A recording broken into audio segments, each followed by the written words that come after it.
ಸನ್ಮಾನಿಸುವ ಮುಖೇನ ಅಭಿನಂದನೆಗಳನ್ನ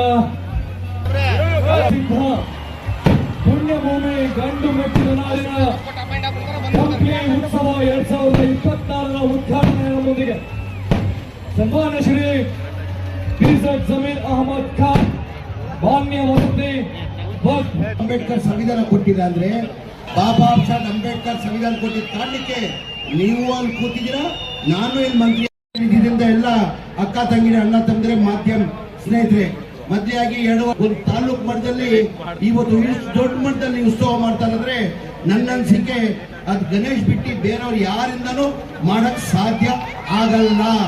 ನಾನು ಬಹಳಷ್ಟು ಉತ್ಸವಗಳು ನೋಡಿದೀನಿ. ಇದು ತಾಲೂಕು ಮಟ್ಟದಲ್ಲಿ ಉತ್ಸವ, ನಮ್ದು ಹಂಪಿ ಉತ್ಸವ ಇದೇ ತಿಂಗಳಲ್ಲಿ 13, 14, 15 ನಾವು ಹಂಪಿ ಉತ್ಸವ ಮಾಡ್ತಾ ಇದೀವಿ. ಅಂದ್ರೆ ಈ ಉತ್ಸವ ನೋಡಿದ್ರೆ ಎಲ್ಲ ಒಂದ್ ಕಡೆ ನಾವೇ ಹಿಂದೆ ಇದ್ದಂತ ಅನುದಾನ ಬಂದಿದೆ ಸರ್ಕಾರ ವತಿಯಿಂದ, ಇಲ್ಲ 2 ವರ್ಷದಿಂದ 2.5 ವರ್ಷ ನಾವು ಹಂಪಿ ಉತ್ಸವ ಹತ್ರ ಬಂದಿದೆ ಅಂತ. ಮತ್ತೆ 70 ವರ್ಷದಲ್ಲಿ ಹೆಂಗೊಬ್ಬ ಮಾಡಕ್ ಸಾಧ್ಯ ಅಂದ್ರೆ ಇಲ್ಲ ನನ್ನ ಜನಗಳಿಗೋಸ್ಕರ ಮತ್ತೆ ಕಂದ 15 ಕೋಟಿ ಆಗ್ತದೆ.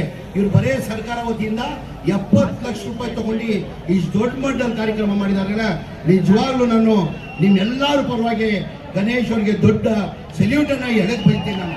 ಏನಕ್ಕೆ ಇದು ಮನ್ಸಾರೆ ಮಾಡ್ತಾ ಇರೋದು.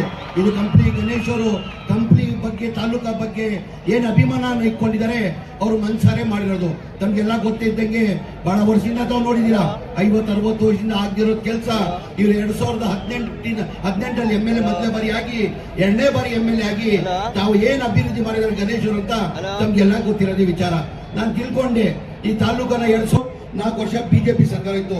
ಆ ಬಿಜೆಪಿ ಮತ್ತೆ ಸಮ್ಮಿಶ್ರ ಸರ್ಕಾರದಲ್ಲಿ ಗಣೇಶ್ ಅವರು ಎಷ್ಟು ಅನುದಾನ ತಂದಿದ್ದಾರೆ ಅಂತ ನಾನು ತಿಳ್ಕೊಂಡೆ. ಕನಿಷ್ಠ 3,000 ಕೋಟಿ ಅನುದಾನ ಬಿಜೆಪಿ ಮತ್ತೆ ಸಮ್ಮಿಶ್ರ ಸರ್ಕಾರದಲ್ಲಿ ತಂದಿದ್ದಾರೆ.